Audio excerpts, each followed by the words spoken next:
はい、皆さんこんにちは。今回はですね、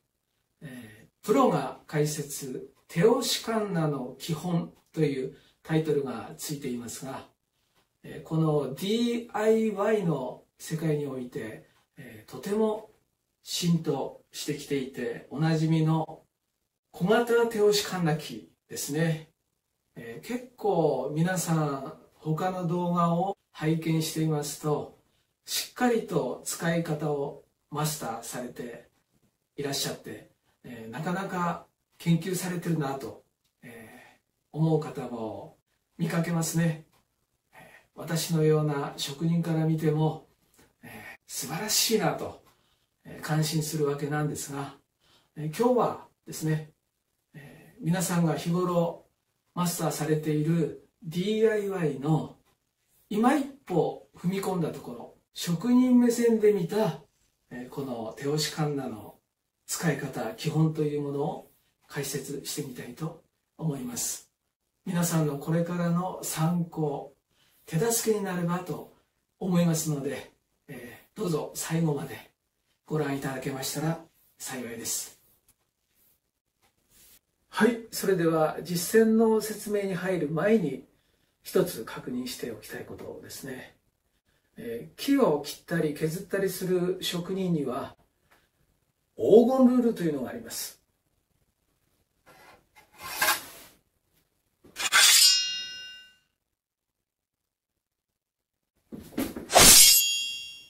切れる刃物を使う。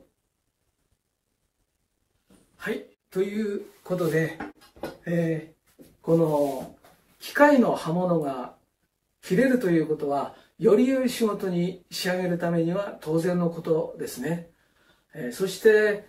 切れない状態で削っていると機械そのものも傷めてしまいます。キックバックとか危険度も大変増してきますね。日頃からこの手押しカンナのカンナブロックの手入れですね、行き届いた状態で使うということを押さえておきましょう。そして、削る時の材料ですね。皆さん材料の購入というのはホームセンター等で購入されることが多いと思うんですが、ホームセンターの DIY コーナーへ行くと、店内のそのショールームに展示されているものというのは割と状態がいいものばかりですね。ただ店によっては外の軒下の展示コーナーみたいなところに、たくさんの材料を展示して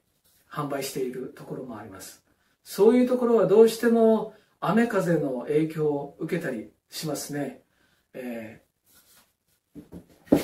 気をつけてほしいのは、そういったところで購入する材料というのは、この小口がですね、お分かりでしょうか。こういった具合にあまりきれいな状態ではない、その店内のショールームにあるものよりもですね、砂を噛んでいたりとか、最悪の場合小石を噛んでいたりとか、そういったことがあります。そのままの状態で加工すると当然のごとく刃物が欠けてしまいます。どんなに苦労して日々刃物の手入れをしても、削る材料はそういう状態ではダメですね。ですから材料も良い状態で加工する、これも押さえておきましょう。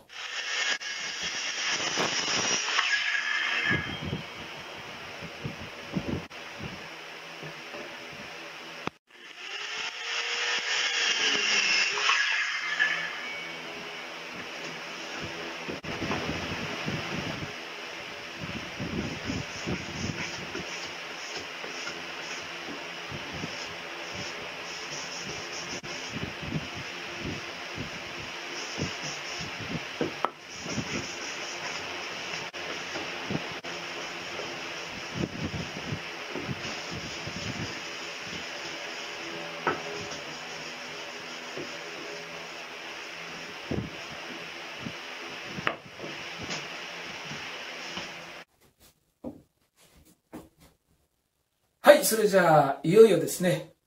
実践の解説をしていきましょ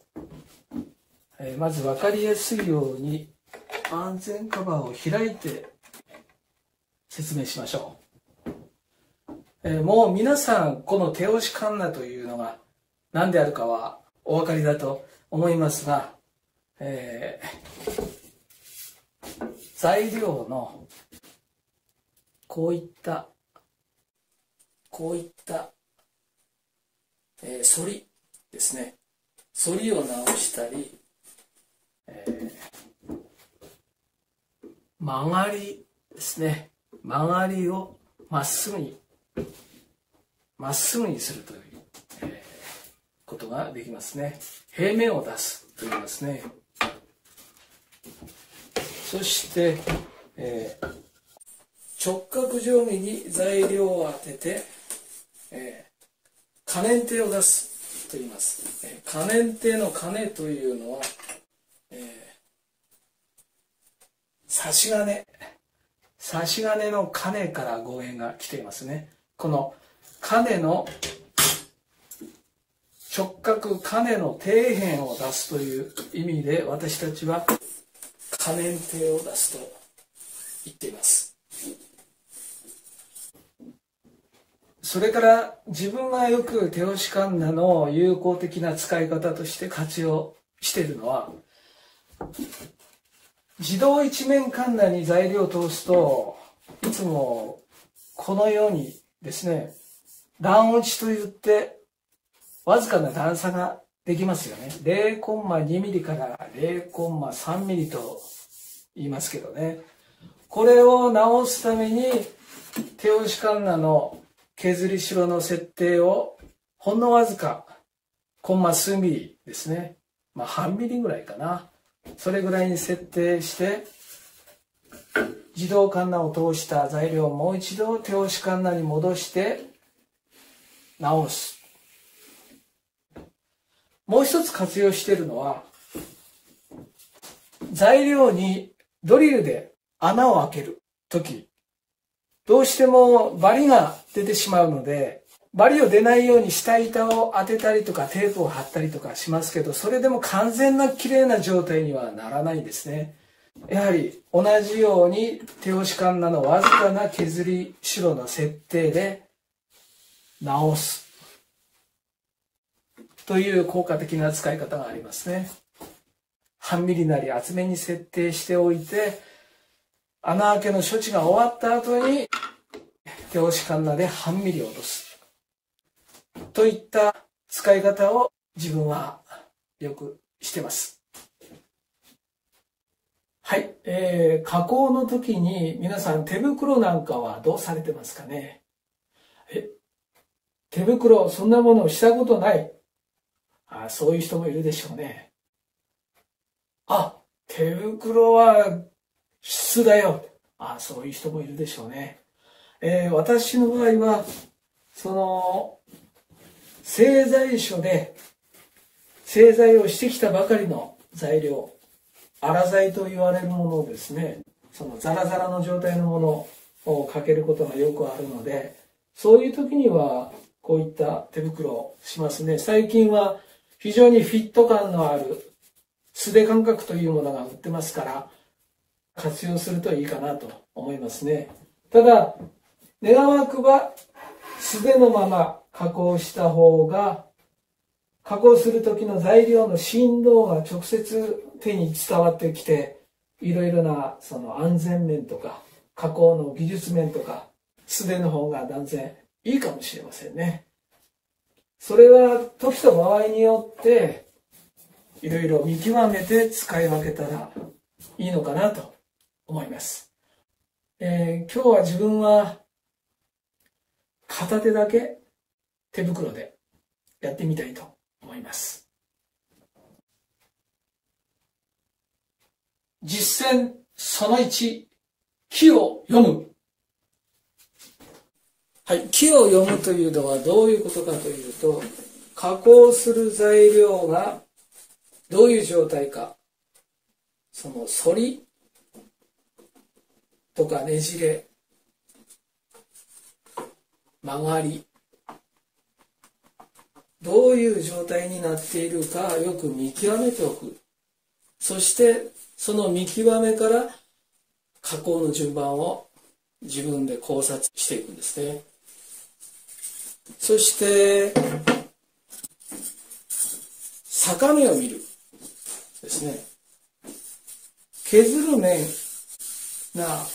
逆目にならないようにするには、削る面の横っ面の木の目の角度を見ます。この木の目の角度がカンナブロックのカッターに対して鈍角になっていれば順目といって逆目じゃなくきれいに削れますね。しかしこれが木の目がカッターに対して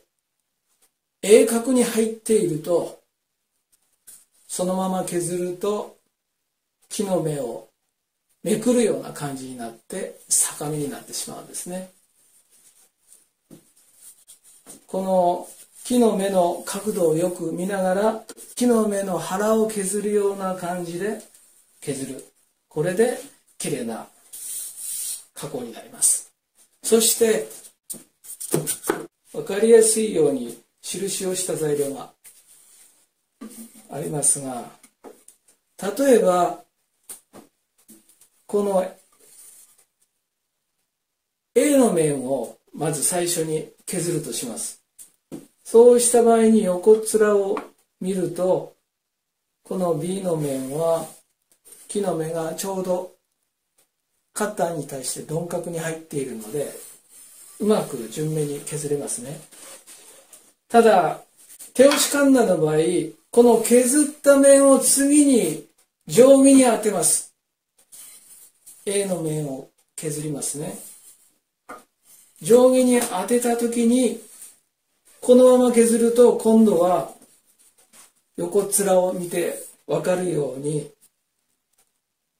カッターに対して鋭角逆目になるんですね。今度はこれは逆にしても同じなんですよ。お分かりだと思いますが、やはり逆目になりますね。こうした場合どうするかっていうと、 A の面でダメということは、反対の A' の面からかけてみましょう。 A' の面をかけるとすると、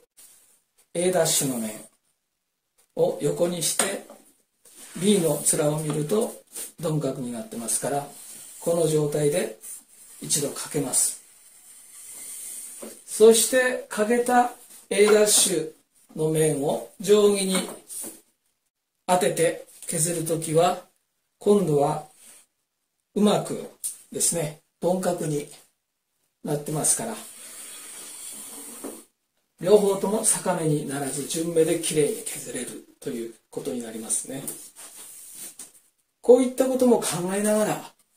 削るとより良いきれいな加工ができますね。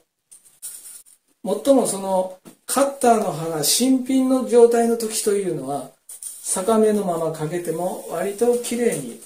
削れます。そしてこういった杉とか、ヒノキですね、そんなに硬くない、柔らかめの木であれば、これは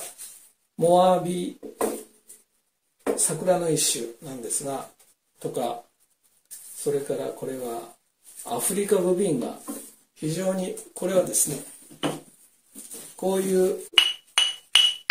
拍子木の材料になる非常に硬い材料なんですが、こういったものを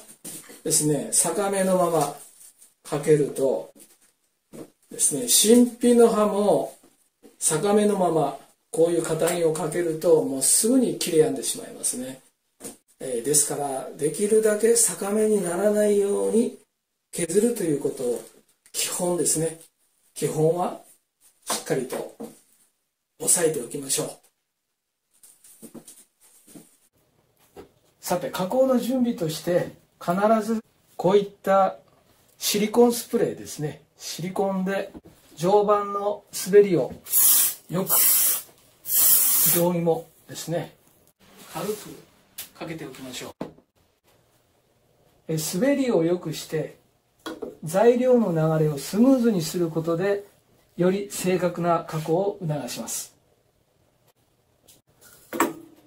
はい、材料を削っていくときにこの手で押さえる力加減ですね。この力加減をどこに重点を置くかというと、この前方の常磐と後方の常磐とありますが、カンナブロックから後ろの後方の常磐が材料の形を絶対的形を決めるということになりますから、削り始めて材料が後方の常磐に乗ったら気持ちをこの後方の常磐に集中させて、カンナブロックよりちょっと下がった後方の常磐あたりを押さえながら削っていくことがまっすぐにしていくポイントになりますね。そして削り始めの初っ端というのはこの定規をあまり意識しない方がいいですね。一番最初から初っ端からこの定規を干渉しつつ削ってしまうと可燃定具合の大きさによってはなかなか平面が出ない時があります。だから最初はあまり定規を意識しないで定規から材料を少し離してまっすぐ平面にすることに意識を集中して削りましょう。はい、それではこの角材の可燃定がちょっと悪いのでかけてみようと思います。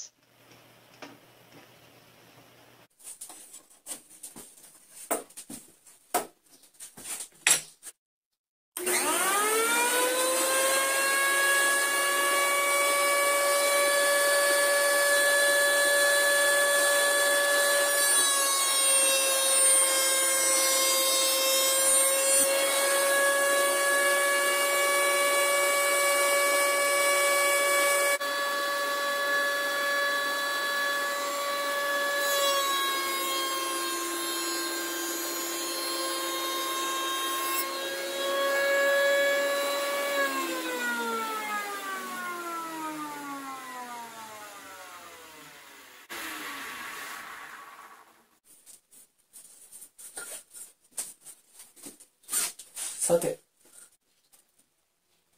どうでしょ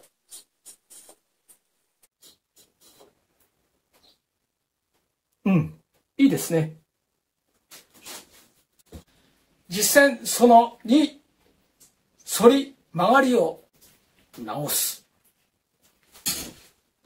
ここにヒノキの平角材があります。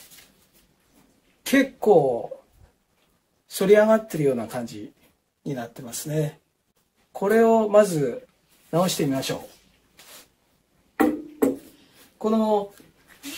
反りを直す場合に材料を常磐に対してどのように当てるかということですが、この反りの山になってる方を常磐に当てるか、もしくは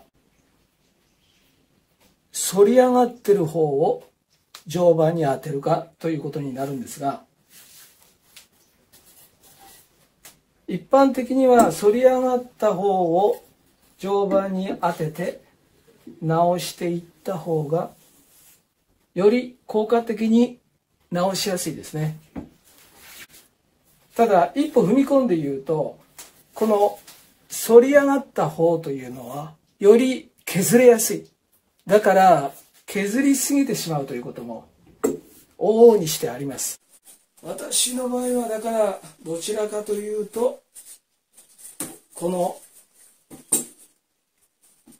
山になった方を常磐に当てて材料の真ん中芯にしっかりと力を集中しながら直していくというやり方をやりますね。今日はこれでやってみたいと思います。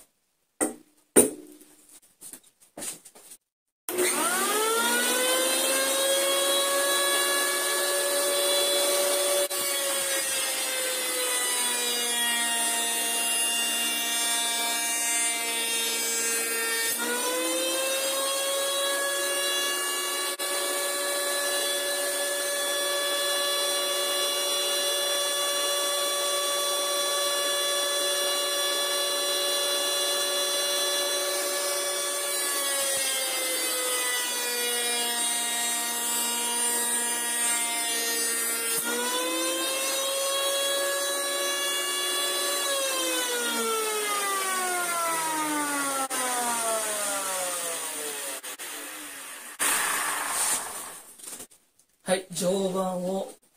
ゼロに、はい、しっかり平面に、完全な平面ですね。うまく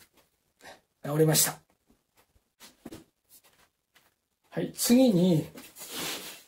ここに結構薄い材料で沿ったものがあるんですが、こういう薄いものを直す時というのは、削っていくと押さえている手がカンナブロックに極力近づきますね。かなり危険です。最近ではこういうプッシュブロックという便利なものがありますね。これを活用するといいかなと思います。左手でプッシュブロックを押さえつつ、その割と後ろの方を追うようにして右手で押さえ、そしてかけていきます。後方の上盤に乗ってちょっと進んだらプッシュブロックを戻して、こういうかけ方をするとかなり正確な削り方になりますね。極力カンナブロックの上に手を置かないということを注意しましょう。はい、それでは実際にかけてみましょう。一度上盤をきれいにしてかけます。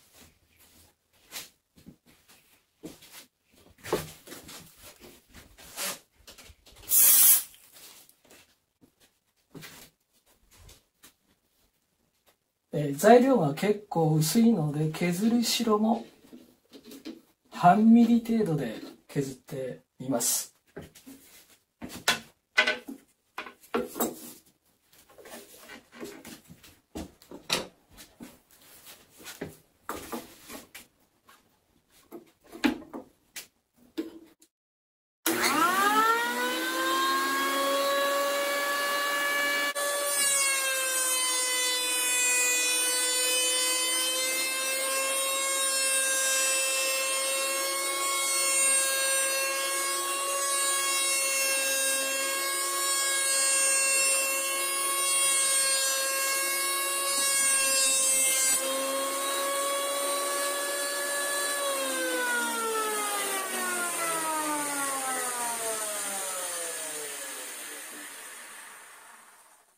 もうちょっとですね、もう一度削ってみましょう。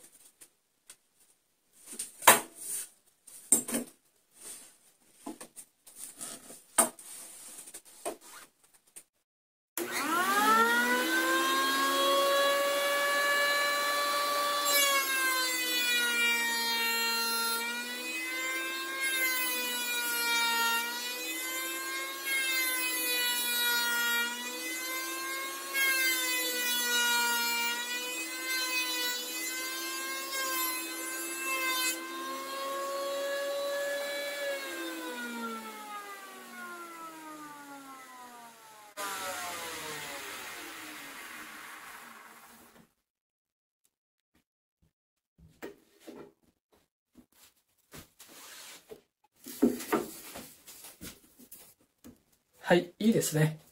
はい、OK です。さあ、次は曲がりですね。曲がりを直す。ここはかなり重要なところなので、しっかりと皆さん押さえてほしいですね。はい、常磐を一度ゼロに戻します。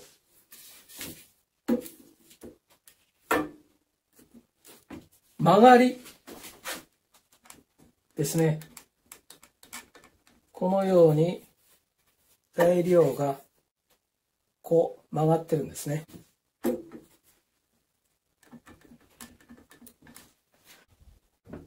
はい。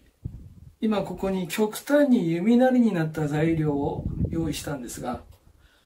一般的にこういった曲がりを直す、手押しカンナで直すということになると、この曲がりを下に向けて真ん中に山が来るようにして削りましょうという、そういう常識になっていますが、この削り方が適用されるのは、この前方の常磐、後方の常磐以内に収まる長さの材料であれば、今言うこの加工の理屈で曲がりは正しく治るんですね。一般的にどうしてそういう具合に言われているかというと、こういった小型の手押しカンナというのは近年ですね、平成の時代ぐらいからですかね、出てきたのは。それまでというのはこれだけ小型のものはなかったですね。本式の動力式の手押しカンナというのは、その建築の構造造作材ですね、柱とか梁とかそういったものを加工しますから、かなり長いものをかける。機械そのものも常磐の長さはかなりあります。私が、使ってきた、手押しカンナも、普段10尺3メーターぐらいの長さの柱なんかを手押しカンナにかけていましたから、後方の常磐の長さだけでも 1.5 メーターぐらいありましたね。そしてさらにローラーが後方についていましたから、ですから今言うそういう大きい手押しカンナであれば、こういう山を真ん中にして直すという削り方は適用されるんですが、これだけの小さいものだと大体の材料の加工でははみ出てしまうんですね。そうした場合にどういうことかというと、山の中心を真ん中にして両端の反った面を下にしてかけていくと、材料を送っていきますね。送っていくと後ろの方が下がっていますから、前方の常磐に乗るに従って材料全体が持ち上がってくるんです。わかりますかね。そして材料の先端が後方の常磐から抜けた時に、今度は材料の一番手前が高い状態になってますね。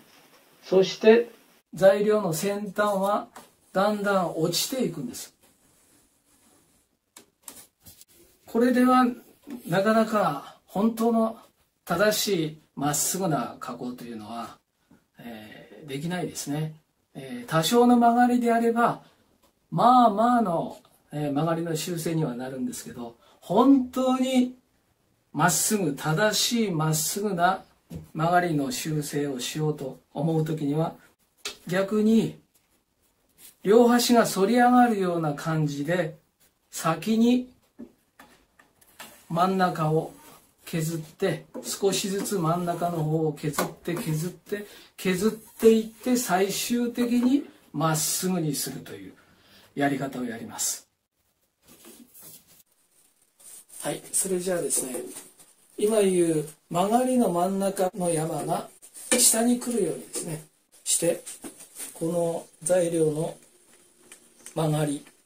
これを直してみたいと思います。まず今常磐の状態は前方後方まっすぐです。削り代ゼロですね。そうしてこういう具合に一度確認をしてみて、自分の木人でこの辺が空いているなというところに鉛筆か何かで印をするといいですね。印をしておいて、つまり最初はここまでを中心に削ろうということです。さあ、削ってみます。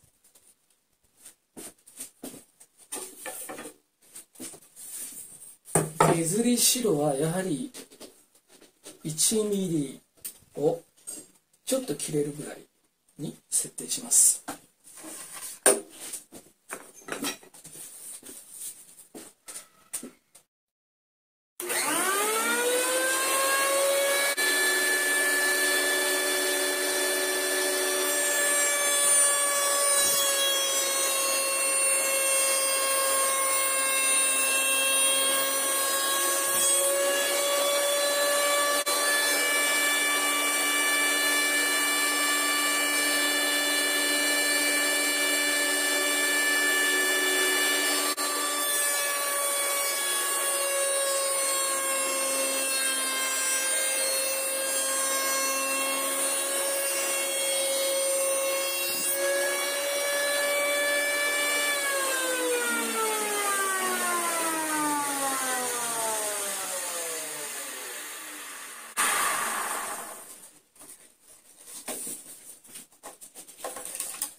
さあ、どうでしょうか。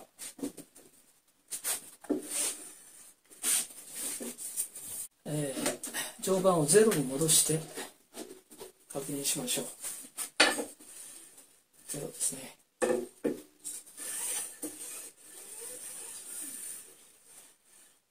治りましたね。まっすぐです。 OK です。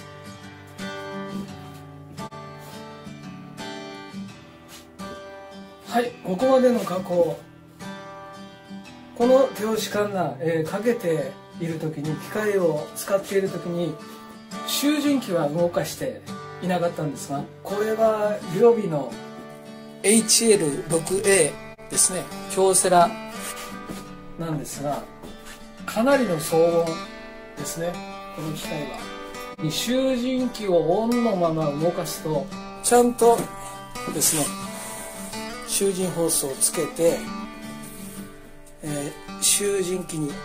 つないであるんですが、集塵機オンの状態でこの機械を使うと、この集塵機のホースがサイレンサーの役目をして、この騒音がかなりの音になるんですね。ですから自分の場合は集塵機はかけない状態で加工して、加工が終わった時点で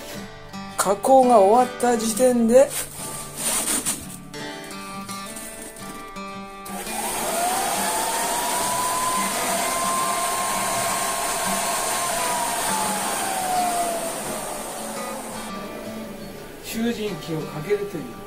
そういったやり方を自分はやっています。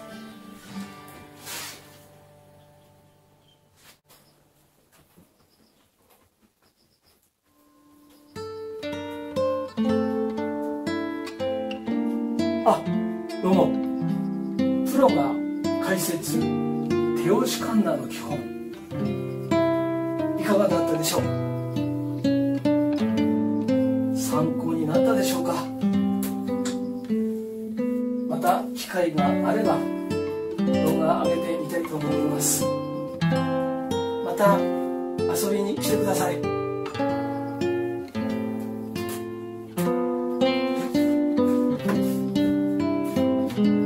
ご視聴ありがとうございました。はい、仕事の後はちゃんと手入れをしましょう。